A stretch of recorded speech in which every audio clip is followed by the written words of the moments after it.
I would say that at this exact moment in popular culture, we're experiencing a queer rom-com renaissance.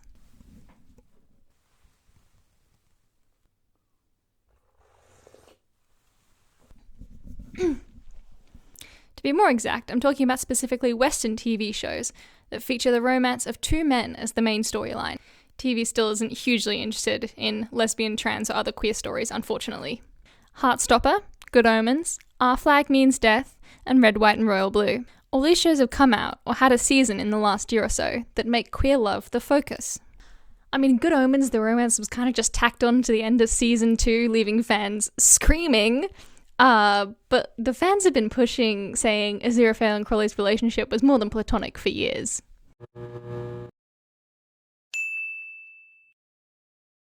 This is my best attempt at what I think someone living in the Renaissance would look like, by the way. I mean, it's not exact, but out of the wardrobe I have, it's probably the closest I could get. The Renaissance, as many of you probably know, translates to rebirth in French and refers to a period in the 1400s when there was a revival of the arts and culture in mostly Italy, and many masterpiece artworks were created. So when I say we're experiencing a queer rom-com renaissance currently, I'm not saying it's like the original Renaissance. I'm more referring to the fact that the amount and the quality of this genre that we're seeing in Western media currently is better and higher than we've ever seen before.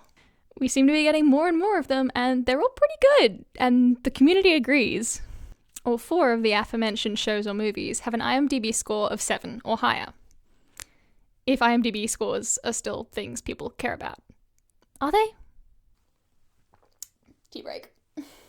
My main theory as for why we're seeing so many of these shows at the moment is because the big studios in Hollywood have caught on to the fact that there's a large, young female audience for boy-on-boy action, where you're seeing 2 cute, non-toxic boys be cute together.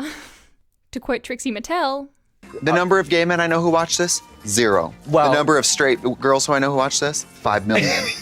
I'd also like to give a quick shout out to Thailand for being the trendsetters that they are. They've been new about the audience for these kind of shows for years, and they've been making boys love dramas since back in 2014. I mean, you look at the different streaming services that are making these shows, and they're not small fry. They're the biggest in the streaming business. And for revenue, they rely on people renewing their subscription every month. And in order to entice people to do that, they have to be constantly adding new titles that people are going to want to watch.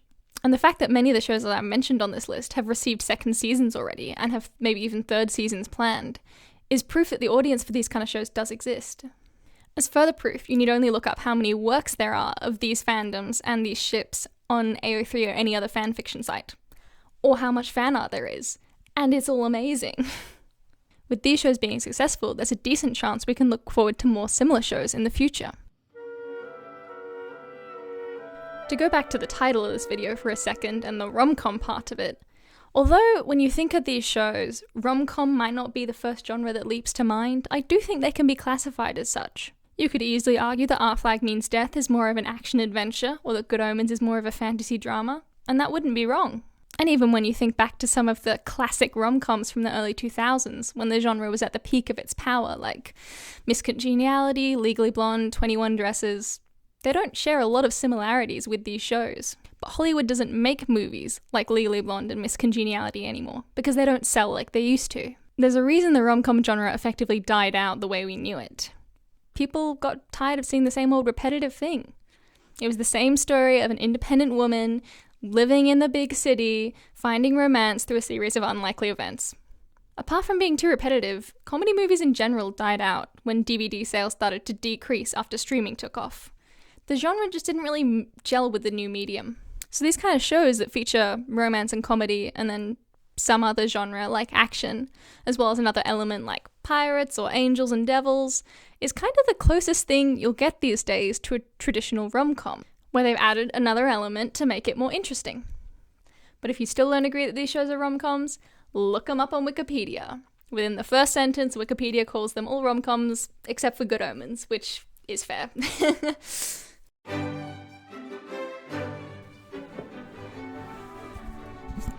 I'm hoping my lipstick isn't actually coming off as I'm doing these tea breaks. I can't really tell.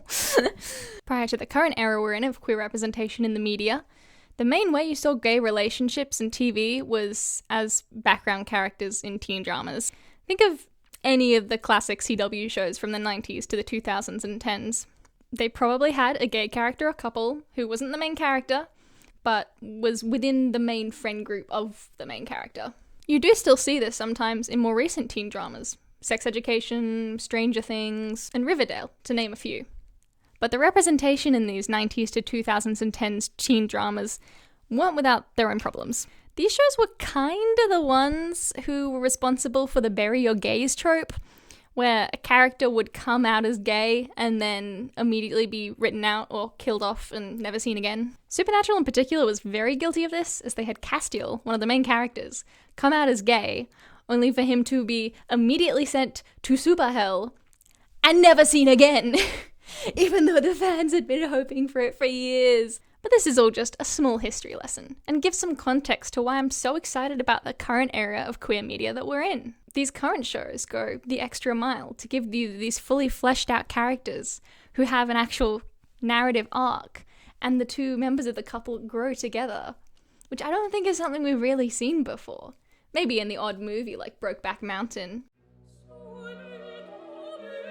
Our Flag Means Death gives voice to the heartfelt story of finding yourself and your sexuality in later life, while also giving voice to non-binary people's experiences through the character of Jim.